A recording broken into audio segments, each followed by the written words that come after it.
while the globe turns round and round.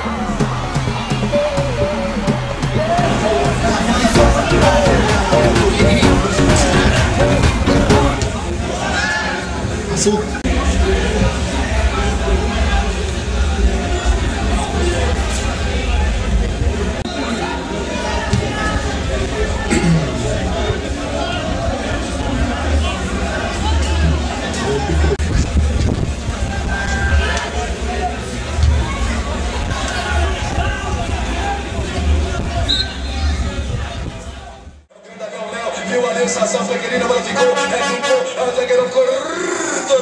Repita que é jogo ali, todo jogador, o jogador que além da bola ficou, revelou novamente, entrou de cabeça ali, o pequeno lateral esquerdo do Guedes, meteu de vice prefeito da cidade queimada, de primeira, deu pra Sassá, Sassá recuou do mundo, tá fora da área, recuou pra Léo, recuou novamente, ela e Carlos, volta a insistir que a predominância é do Ipitanga. Falta botar essa bola no chão, trabalhar com maior criatividade, maior inteligência, e consequentemente, fatalmente vai chegar no gol. Até porque você vê que a defesa... A bola na frente, ele chutou novamente ali para o atacante jogador, Valdemar, a bola resolveu, subiu ali. O Atlas que vem aqui no segundo meio de campo é para não deixar que o Dodô corra, porque a gente já sabe que o Dodô... Que nada vai, meteu de primeira líder para a Atlas, adorou para um lado, olhou para o outro, buscou, é combatido por dois, muito bem plantado, ele é ofensivo, ele tem Atlas, buscou para um lado, buscou para o outro, bateu de primeira, deu para Dodô, agora sim que é jogo, olhou Dodô, passou para a primeira, pegando Dodô, em cima do lance, o juiz nada, primeira cima, Rodrigo Elson meteu lá para a Atlas, a bola ficou complicada, esse senhor.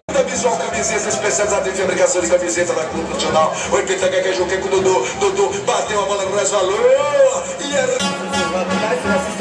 E aí o Ipitanga. O Ipitanga ali com o jogador que puxou para um, puxou para outro, atrapalhou, guerreiro de reposição.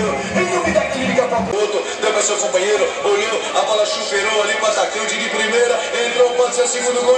O Ipitanga vem pra cá de 1 a 0, sinceramente, treinador, acorde, tá nesse Ipitanga busca a sua loucura. Puxa a cabeça desse jogador.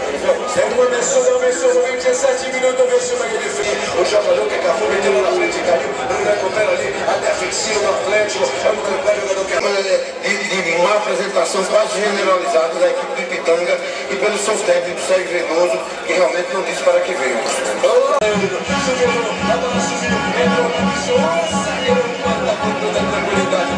a juiz contária, ela me acertou e prefeito principal da gente a bola subiu, cabeçou de Léo, não tinha ninguém. Da inoperância tática e técnica